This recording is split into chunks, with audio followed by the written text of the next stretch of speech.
Hello, नमस्कार. कसे आहात सगळे? मस्त आहात ना? आशा करते तुम्ही सगळे आनंदात असाल. तुम्हा सर्वांचं अगदी मनापासून स्वागत आहे आपल्या चॅनलवरच्या आजच्या या व्हिडिओमध्ये. तर आजच्या व्हिडिओची सुरुवात मस्त छान अशी देवपूजेपासून झाली आहे. 8वीच्या दिवशीचा व्हिडिओ आहे हा. व्हिडिओ थोडासा उशिरा येतोय कारण आता सध्या 4-5 दिवसाच्या गॅप झाल्या. तर त्यामुळे मग जे व्हिडिओ शूट केलेले होते तर ते मी तुमच्यासोबत आता शेअर करत आहे. तर सकाळी मस्त छान अशी देवपूजा आटोपली आणि त्यानंतर मग सायंकाळच्या वेळेला आलेली होती थोडी मार्केटमध्ये. 8वीच्या पूजेसाठी जे माठं लागतात तर ते माठं मला घ्यायचे होते. दुपारच्या वेळेला तर वेळ काही मिळाला नाही कारण ना खूप सारे असे कामं होते आणि आता सध्या बघा सणवारं जवळ येत आहेत आणि त्याच्यात बघा साफसफाई आणि काय असे आपले जे कामं आहेत तर ते चालू असतात. आणि सणवारं येणार असतील तर बघा कामं जे आहेत ना तर ते अगदी असे दुपटीने वाढतात. म्हणून मग सायंकाळच्या वेळेला आलेली इथे मार्केटमध्ये. तर बघा 8वीचे माठं वगैरे घेतले आणि जिथून देवपूजेचं सामान मी घेते तर तिथे ना इतके छान असे हे दिवे आले आहेत आणि ज्या रंगीत रांगोळ्या आहेत तर त्यासुद्धा अगदी रिझनेबल रेटमध्ये. 15 रुपये किलोला रंगीत रांगोळी म्हणजे जी कलरवाली रांगोळी असते तर ती फक्त 15 रुपये किलो. आणि दिव्यांचं कलेक्शनसुद्धा खूप छान आलं आहे तिथे. तर सध्या तर मी काही फारसं घेतलं नाही कारण तेवढा ना वेळच नव्हता माझ्याकडे. एकतर ना सायंकाळच्या वेळेला मी म्हणजे हे जे सामान आहे तर ते घेण्यासाठी गेली आणि त्यातल्या त्यात पुन्हा 8वीचा स्वयंपाक, 8वीची पूजा पाती असं काय ना खूप सारे कामं असतात. आणि एकतर बघा सध्या ना आता कामांचा खूप असा गोंधळ चालू आहे.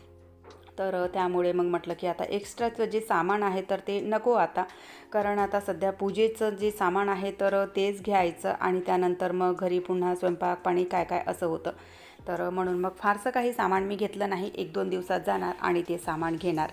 तर सगळं सामान मी घेऊन आली म्हणजे जे पूजेसाठी सामान मला हवं होतं तर ते सामान घेतलं आणि त्यानंतर सायंकाळच्या म्हणजे रात्रीच्या स्वयंपाकाला सुरुवात केली आहे.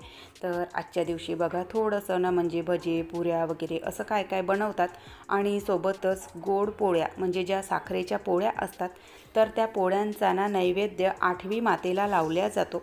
आणि सोबत सूर्य, चंद्र, वेणी, फणी असे काय म्हणजे या पूजेसाठी बरंचसं असं काय साहित्य लागतं. तर ते मी इथे बनवून घेतलं. गोड पोळ्या बनवून घेतल्या आणि सोबत सूर्य, चंद्र म्हणजे आजच्या दिवशी बघा चंद्राची, सूर्याची, आकाशातील ताऱ्यांची तर याच गोष्टींची पूजा केल्या जाते. तर तेच बघा इथे ना छोटे मी बनवून घेतले. फारसे तेवढे काही व्यवस्थित मला बनवता येत नाही पण जसे बनवता येतात तसे याच्यात मी बघा बनवून घेतले. शेवटी बघा आपल्या मनातील जो भाव आहे तर तो महत्त्वाचा असतो.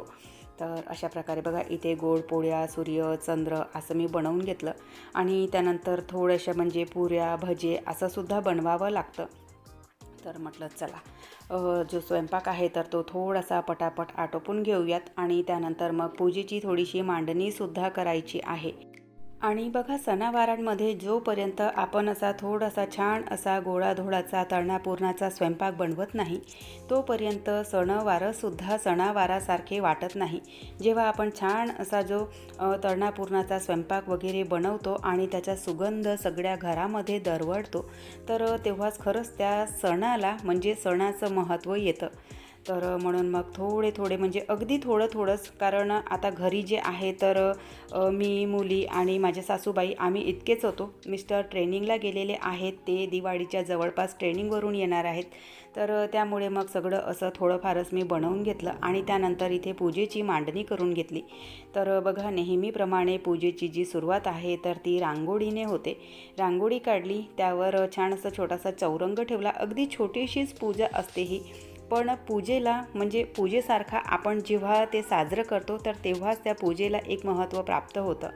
तर म्हणून मग छोटासा इथे चौरंग टाकला आहे, त्यावर एक कपडा अंथरून आधी दीपपूजन करून घेतलं आणि त्यानंतर बघा कुठलीही पूजा असो सगळ्यात पहिला पूजेचा जो मान असते तर तो गणपती बाप्पांचा असते.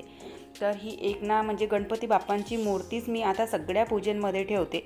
नाहीतर मग बघा विड्याच्या पानावर पैशाचं नाणं आणि सुपारी ठेवतो आपण, पण ही एक ना मी मूर्तीच आणलेली आहे की ज्याही अशा लहान सहान किंवा मोठ्याही पूजा असतात तर त्या पूजेसाठी ही एक गणपती बाप्पांची मूर्ती मी इथे ठेवते. देव्हाऱ्यामध्ये वेगळे गणपती बाप्पा आहेत तर अशा प्रकारे बघा इथे पूजेची मांडणी मी करून घेतली आणि इथे हे बघा एक पोस्टर तुम्हाला दिसत असेल तर ती 8वी माता आहे। तर 8वी मातेच्या पोस्टरचीच आज पूजा केली जाते आणि अशा प्रकारे बघा माठं असतात, तर हे माठं भरल्या जातात। म्हणजे यामध्ये बघा गोड पोळ्या, चंद्र, सूर्य आणि या पूजेसोबत आवळा, चिंच आणि एक छोटासा बोर वगैरे, म्हणजे असे बघा ज्या ज्या वस्तू या सीझनमध्ये निघतात, जसं आवळा आहे, बोर आहे, चिंच आहे, तर त्या वस्तू सगळ्या या माठांमध्ये भरल्या जातात। म्हणजे माठ रिकामे ठेवायचे नसतात, त्यांना भरावं लागतं। तर अशा प्रकारे ही जी पूजा आहे तर ती माझी चालू आहे आणि आजची ही जी पूजा आहे तर ती बघा आपल्या मुलांसाठी करायची असते। म्हणजे त्यांना दीर्घायुष्य लाभावं, त्यांना त्यांच्या जीवनामध्ये छान असं सुख समृद्धी यावी, त्यांचं जीवन सुरळीत चालावं, तर या कामनेने प्रत्येक आई आपल्या मुलांसाठी हा जो उपवास आहे 8वीचा तर तो ठेवत असते। तर अशा प्रकारे बघा इथे नाही पूजेची मांडणी मी करून घेतली आणि ज्याही गोड पोळ्या आणि शिंगाडे वगैरे काय काय असं असतं तर त्या गोष्टींचा बघा आपल्याला ना इथे नैवेद्य लावावा लागतो। तर असा नैवेद्य मी लावून घेतला आणि त्यानंतर मग आरत्या वगैरे, तर अशा म्हणजे ही षोडशोपचार पूजा असते तर ती पूजा माझी चालू आहे। आणि ही जी पूजा आहे तर ती सायंकाळच्या वेळेलाच आपल्याला करावी लागते। म्हणजे सकाळच्या वेळेला ही पूजा केल्या जात नाही, सायंकाळच्या वेळेलाच ही पूजा करावी लागते।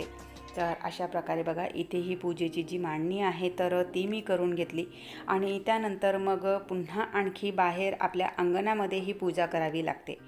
तर हीच पूजा बघा, म्हणजे कुठलीही पूजा असेल तर आपल्या मुलांकडून सुद्धा आपण अशी पूजा ना करून घ्यावी, कारण आपली काय परंपरा आहे, काय संस्कृती आहे, कशा प्रकारे आपल्या इथे पूजा केल्या जाते, तर या गोष्टी त्यांनासुद्धा माहीत असायला हव्यात। कारण बघा आजची जी नवीन पिढी आहे तर त्यांचा कल या गोष्टींकडे ना खूप कमी असतो।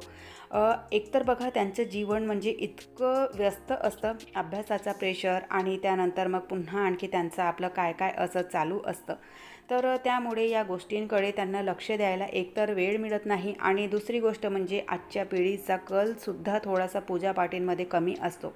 तर त्यामुळे बघा मुलांकडून सुद्धा अशा काय काय पूजापाठी असतात ना तर त्या थोड्याशा करून घ्यायच्या। पूजापाठी तर आपणच करतो, पण बघा फूल अर्पण करणं, अक्षदा अर्पण करणं, तर या गोष्टी मुलांकडून सुद्धा करून घ्यायच्या। म्हणजे त्यांनासुद्धा माहिती असते की आपल्या इथे कशा प्रकारच्या पूजा केल्या जातात, कशासाठी केल्या जातात आणि या पूजेचं काय महत्त्व आहे, तर हे सुद्धा मुलांना कळतं।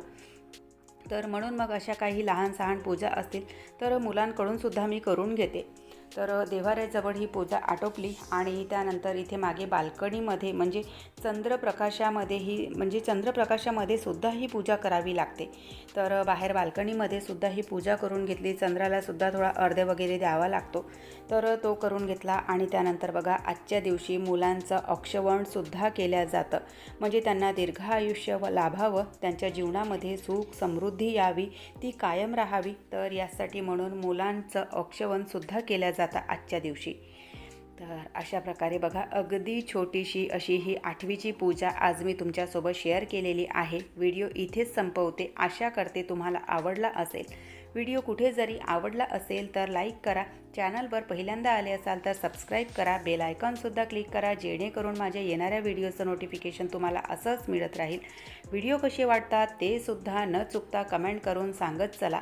आपण भेटूयात नंतरच्या व्हिडिओसोबत, तोपर्यंत सगळ्यांना बाय, सगळ्यांना धन्यवाद। हर हर महादेव।